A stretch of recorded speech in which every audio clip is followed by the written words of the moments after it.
On Friday, the newly appointed King Charles III will make his first televised address to Britons, as he confirms his place as the new monarch. While Her Majesty's death at the age of 96 has left many devastated and in sadness, stories of her warmth and joyfulness have emerged, particularly with other well-known figures. And when you are one of the world's most recognizable people, it is not surprising that other famous faces are forgotten, such as that of Hollywood heavyweight John Wayne, who was asked to move when the Queen visited Philadelphia in 1976. Her visit to the American city in the 70s marked the first time a sitting monarch had come to the location, and was part of celebrations to commemorate the U.S. bicentennial. Britain and the Commonwealth yesterday went into mourning after news emerged Queen Elizabeth II had passed away.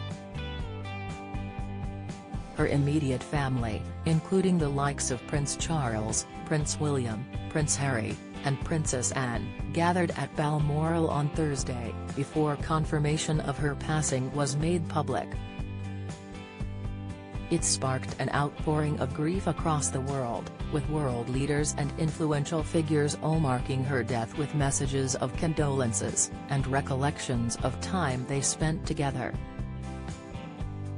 The visit to Philadelphia came more than 20 years after her coronation in 1952, and was the second time she had traveled to the U.S. in an official capacity, following the 1959 trip to Chicago. She traveled to the U.S. city on her royal yacht Britannia, alongside her husband Prince Philip, and reportedly some 45 other special guests and dignitaries. The Philadelphia Inquirer reported at the time that a throng of revelers gathered to get a glimpse of the Queen, and that when they grew impatient with waiting, began chanting, "We want the Queen."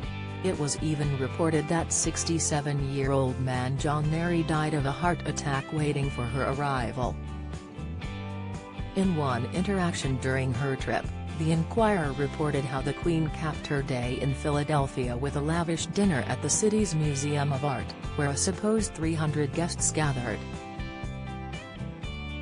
The city's Daily News, however, noted at the time, one security worker failed to recognize actor John Wayne and asked him to step out of the Queen's path as she was entering. Sammy Davis Jr., though, declined to attend due to prior commitments when, then Mayor Frank Rizzo called for him, the Inquirer reported. Mr. Rizzo joined Her Majesty for the trip around Philadelphia, and reportedly told reporters how the Queen was very attractive and very gracious. In a speech to onlookers, Her Majesty said, "It seems to me that Independence Day, the 4th of July, should be celebrated as much in Britain as in America.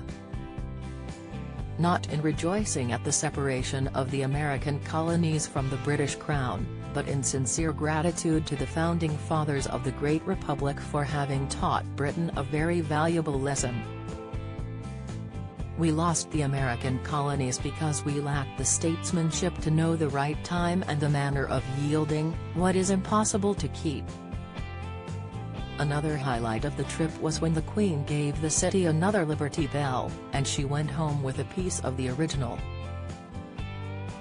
The Inquirer reported that the mini Liberty Bell she was given was made from scraps collected when the cracked bell was drilled and a bolt inserted many years ago.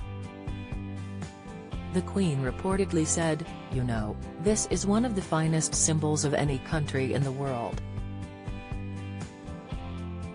Everybody knows about the Liberty Bell."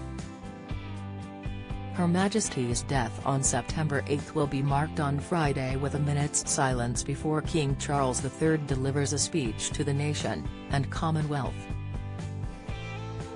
The Queen's funeral is expected to take place within the next 10 days.